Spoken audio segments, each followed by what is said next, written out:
C'est une étape qui était attendue dans les territoires palestiniens. La réouverture maintes fois annoncée du point de passage de Rafah est depuis ce matin effective. À 8h30 précise, les grilles se sont donc ouvertes avec possibilité désormais d'entrer ou de sortir de l'enclave palestinienne.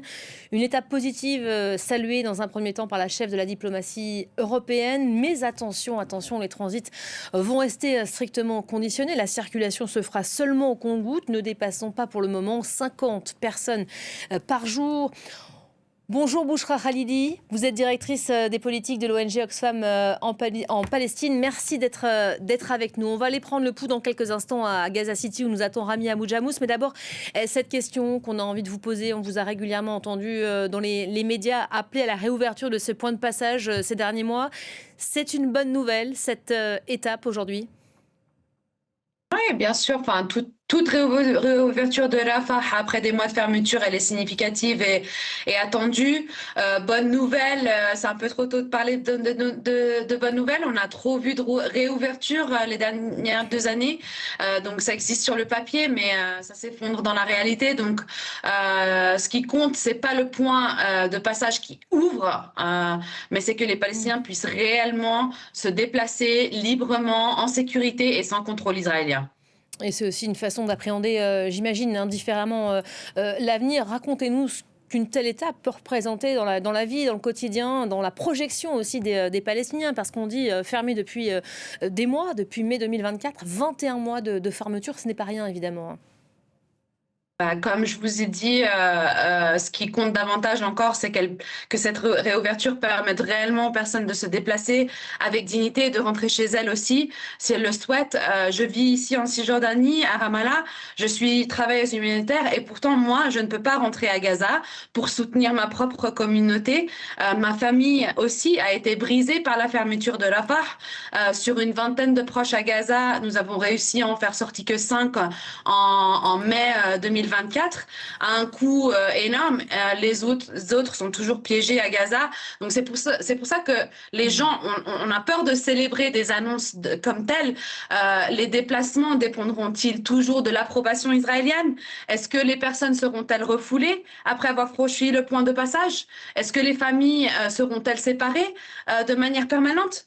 Tout ça, c'est des questions qu'on se demande. Je ne veux pas plaider pour que les Palestiniens quittent Gaza définitivement. Nous savons très bien où cela mène, mais le retour est essentiel. Mon beau-père, par exemple, il est amputé et bloqué en Égypte. Tout ce qu'il veut, c'est rentrer chez lui, même si Gaza n'a plus de système médical fonctionnel et que sa maison est en grande partie détruite. Donc ainsi, la réouverture de Rafah ne peut pas être que symbolique. Les personnes doivent pouvoir partir et revenir en toute sécurité, sans contrôle arbitraire israélien ou d'autres, sans devoir payer tout ce qu'ils possèdent aussi et sans craindre une séparation définitive. Sinon, ce n'est pas une réouverture, c'est une nouvelle forme de punition collective et de coercition.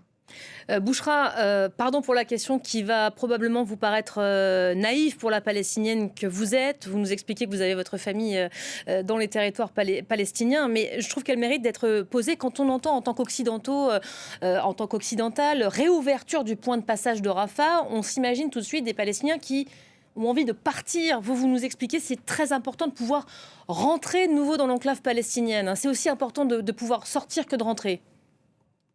Absolument, mais bien sûr, mais moi, c'est mon rêve d'aller à Gaza et de pouvoir travailler dans ma communauté et de pouvoir soutenir mon peuple qui a souffert depuis 2 ans d'un génocide brutal. Donc, pour nous, il y a aussi de l'autre côté. Mon beau-père, il est déprimé en Égypte, il est complètement isolé, il a plus sa communauté autour de lui, il est âgé, il est senior.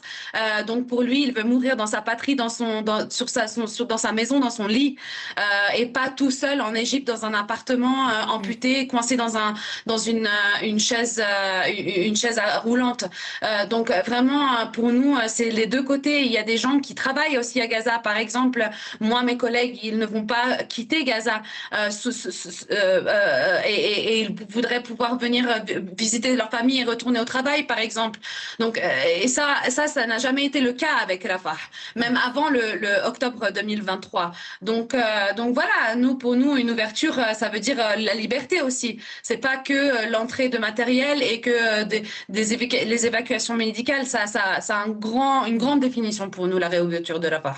Qui reste évidemment le passage du matériel, des malades, des médicaments, une priorité évidemment. On va regarder quelques images avant de vous retrouver. Ce sont donc les habitants qui sont désormais autorisés à traverser cette frontière sous de très strictes conditions, même très limitées pour l'instant. Cette réouverture du seul passage entre Gaza et le monde extérieur était attendue avec beaucoup d'impatience, notamment par ces malades ou blessés qui espèrent recevoir des soins à l'étranger. C'est ce que nous raconte tout de suite en images Noémie Roche. Regardez.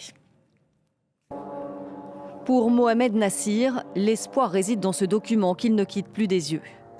Amputé au début de la guerre à Gaza, en novembre 2023, ce père de famille de 39 ans a obtenu les permis nécessaires pour bénéficier de soins médicaux à l'étranger, où il pourra recevoir une jambe artificielle.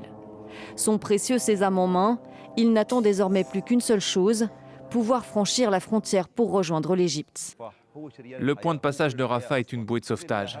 J'ai besoin d'une opération sérieuse qui n'est pas disponible à Gaza, mais qui peut être réalisée à l'étranger. J'espère pouvoir reprendre ma vie en main et subvenir aux besoins de ma famille. Partir à l'étranger, c'est aussi le rêve de ces deux jeunes femmes. Étudiantes en médecine, elles ont vu leur projet de vie réduit en cendres par la guerre. Pour elles, la réouverture du seul point de passage entre Gaza et le reste du monde, sans passer par Israël, symbolise une lueur d'espoir et la possibilité de rêver à nouveau à un futur. La guerre n'a pas seulement détruit nos maisons et nos familles, elle a détruit notre avenir. Il n'y a pas d'avenir à Gaza. La situation est difficile et nous attendons l'ouverture du point de passage pour trouver des possibilités de poursuivre nos études à l'étranger. Dans ce camp de déplacés, l'espoir se vit au présent. Après des mois de souffrance et de privation, ces Palestiniens espèrent que l'aide humanitaire arrivera enfin en masse. Nous voulons que l'aide et les matériaux de reconstruction puissent entrer. Et nous voulons sentir qu'il y a des personnes qui se soucient de nous et reconstruisent nos maisons. Mais pour l'heure, les autorités israéliennes qui contrôlent le côté palestinien du point de passage de Rafah n'ont pas mentionné une éventuelle augmentation de l'aide vers Gaza, où la population reste toujours confrontée à une crise humanitaire majeure. Voilà, on va retrouver notre invité Bouchra Khalidi. Parlons d'humanitaire. On vient de voir évidemment l'impatience des malades qui ont hâte de pouvoir franchir cette frontière pour recevoir des soins à l'étranger. L'arrivée aussi de médicaments qui se fait attendre aujourd'hui. Bah oui, on entend donc bien sûr que la priorité sera donnée aux blessés et aux cas médicaux, mais à des rythmes optimistes. Il va falloir des mois, peut-être même des années pour traiter plus de 20 000 personnes.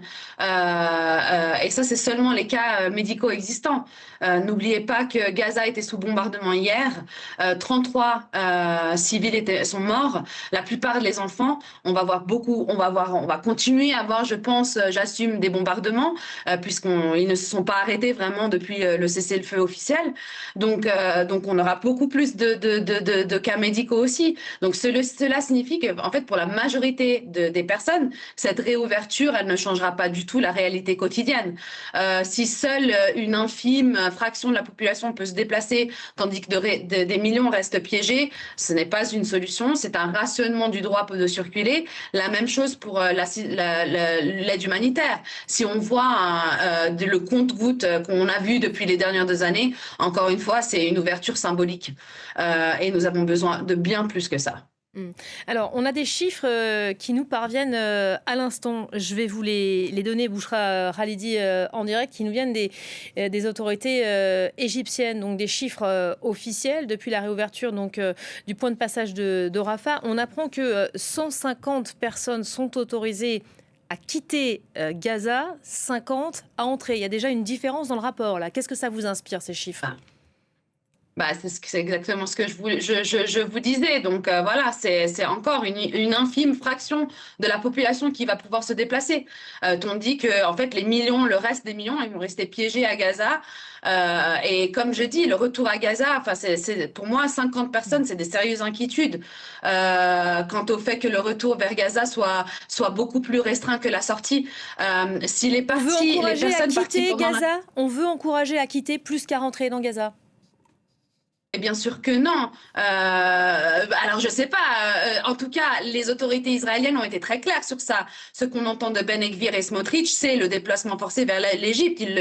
Ils appellent au déplacement forcé et au transfert permanent de la population de Gazaouis depuis le début de la guerre. Donc, en tout cas, du gouvernement israélien, c'est ce qu'ils disent. Après, s'ils vont pouvoir faire ça ou non, c'est autre chose. Et qui va les accepter?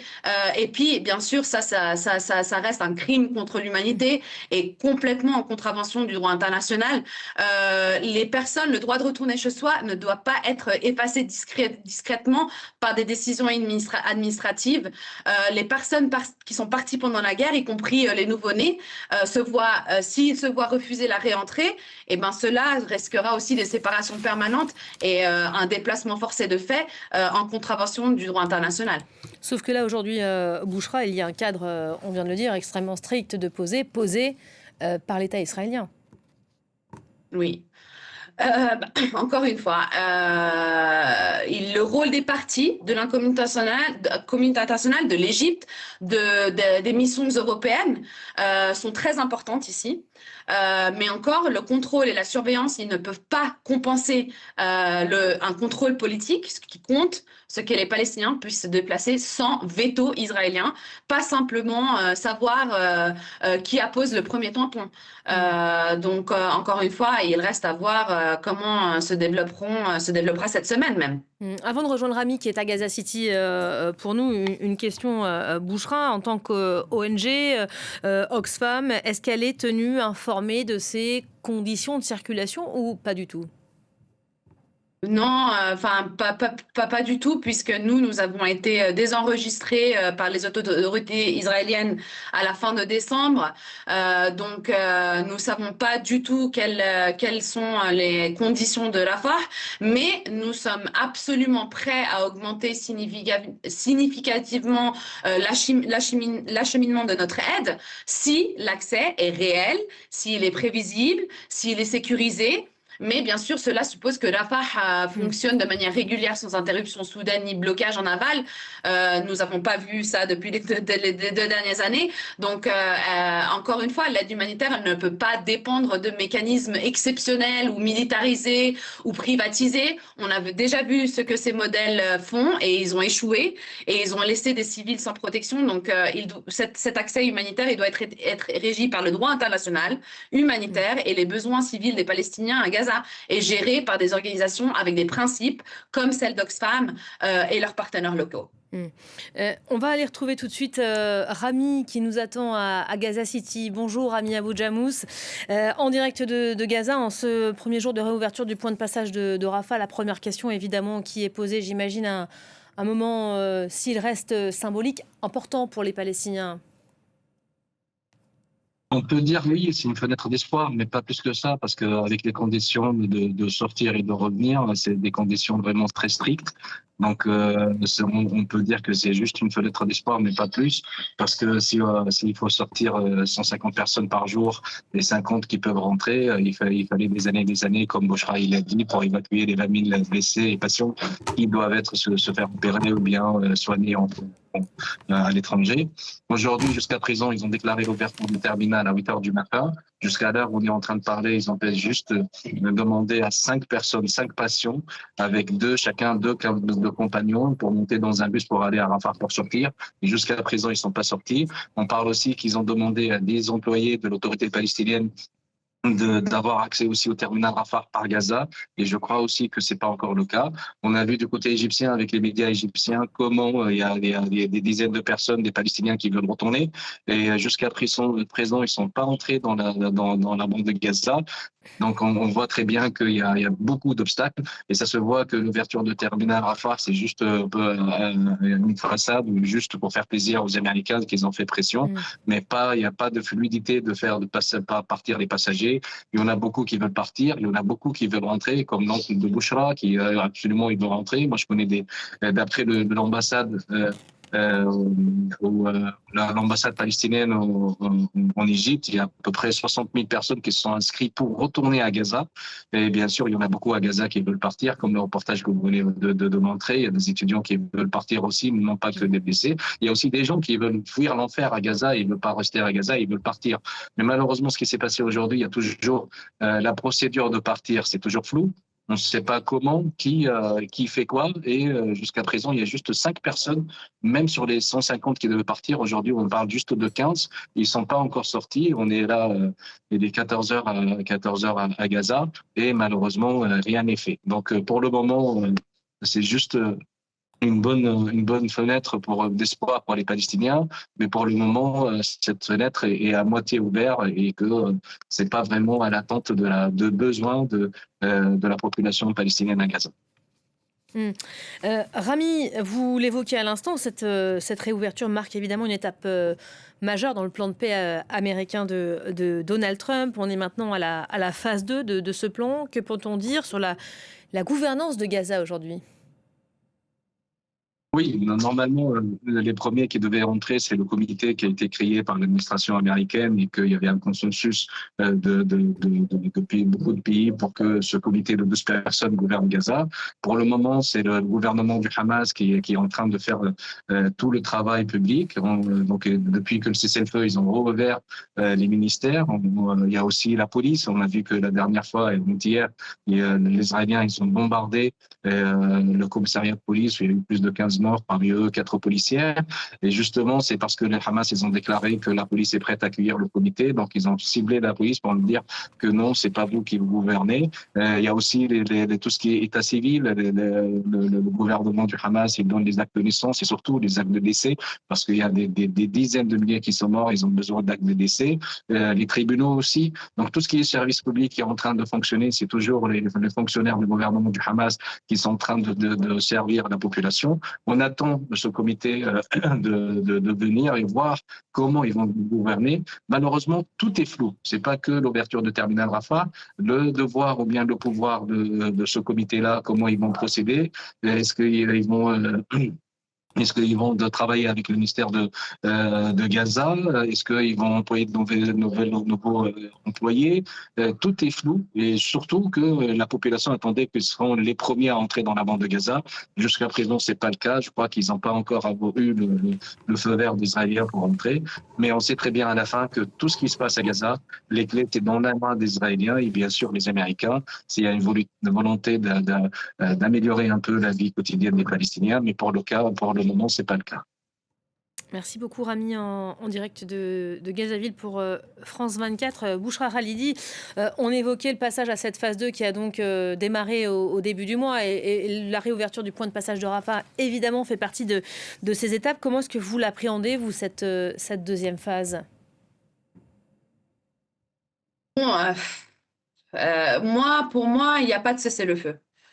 Donc même la première phase n'a pas été respectée. C'était la première phase, le cessez-le-feu.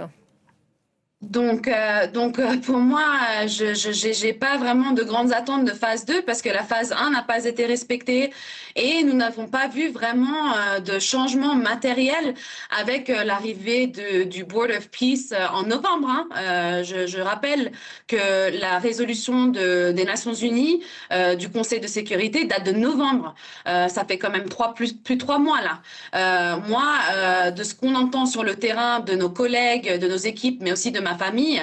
On ne voit pas un changement matériel sur le terrain. On ne voit pas de machines qui rentrent pour enlever les destructions massives. On ne voit pas de caravanes entrer à Gaza. On ne voit pas de matériaux pour réparer les maisons. On ne voit pas de ciment. On ne voit pas assez de fuel. Enfin, voilà. On a besoin de tout à Gaza toujours.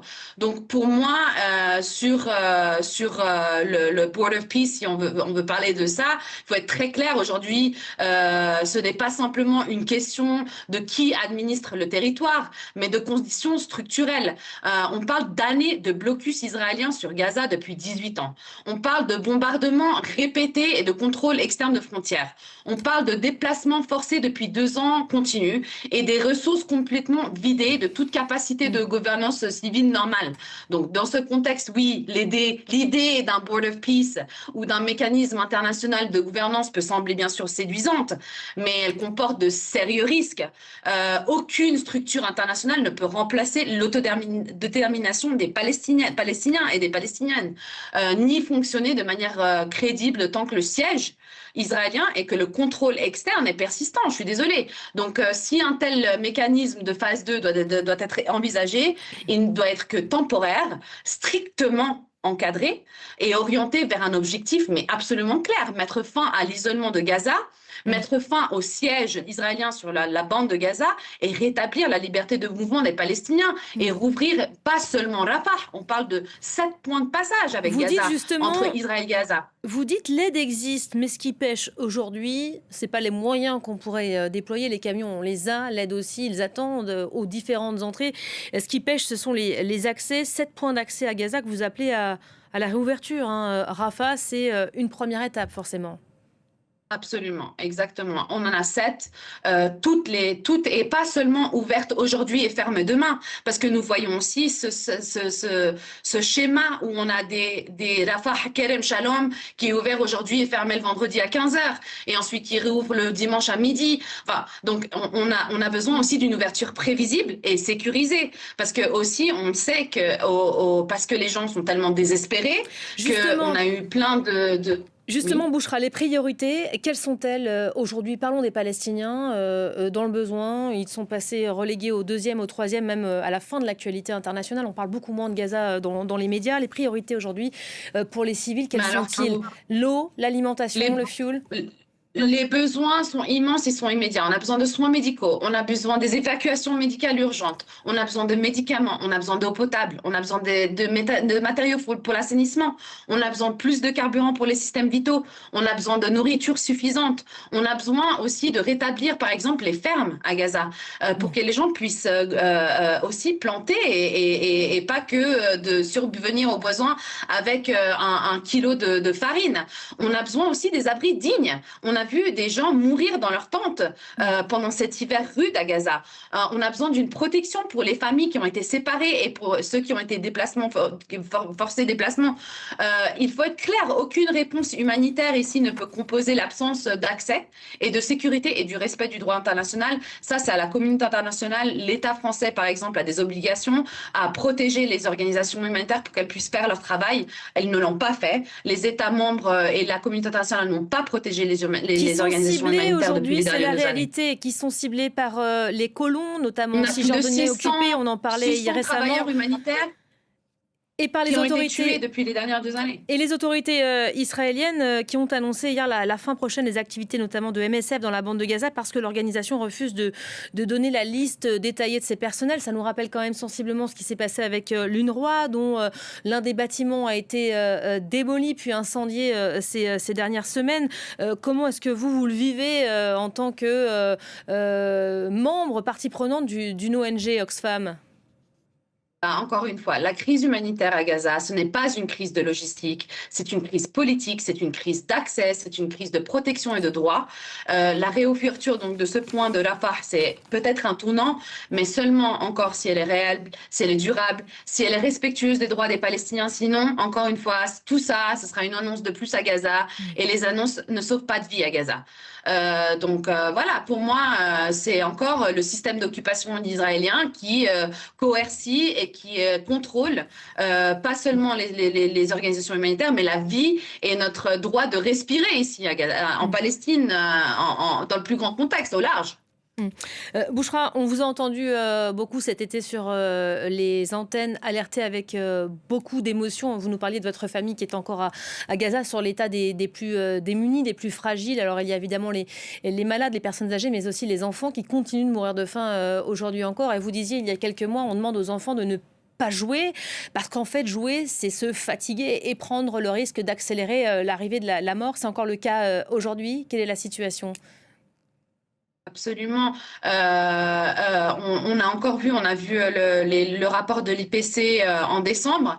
Oui, il n'y a pas de famine officielle déclarée comme on l'a vu en août, mais le truc, la chose qu'il faut comprendre, c'est qu'on ne devrait pas attendre jusqu'à que la famine arrive, parce qu'il y a plein d'étapes jusqu'à que la famine arrive, et là c'est trop tard. Quand la famine est déjà déclarée, c'est trop tard. La souffrance est irréversible en fait, et les impacts sont à long terme. Donc déjà, les enfants qui ont souffert depuis les dernières années de faim, ils ont déjà des impacts pour leur vie entière. Donc ils auront besoin de soins médicaux à vie. Ils vont certainement pas grandir comme d'autres enfants normaux qui grandissent en France. Et on va voir ça. Et moi, comme je vous dis, c'est une histoire personnelle et une anecdote, mais nous, toute ma famille vit encore sur un repas par jour. Ça n'a pas changé. À Gaza, on ne mange pas 3 fois par jour, à part si on peut acheter à des prix exorbitants sur les marchés, mais la plupart des gens ont perdu leur travail, leur maison et tout ce qu'ils possèdent, comme ma famille, encore en train de survivre. On est encore en train de parler de survie. Merci beaucoup Bouchra Khalidi pour ce témoignage. Vous étiez l'invité de l'info du jour. Merci également à Rami Abou Jamous en direct de Gaza City pour France 24.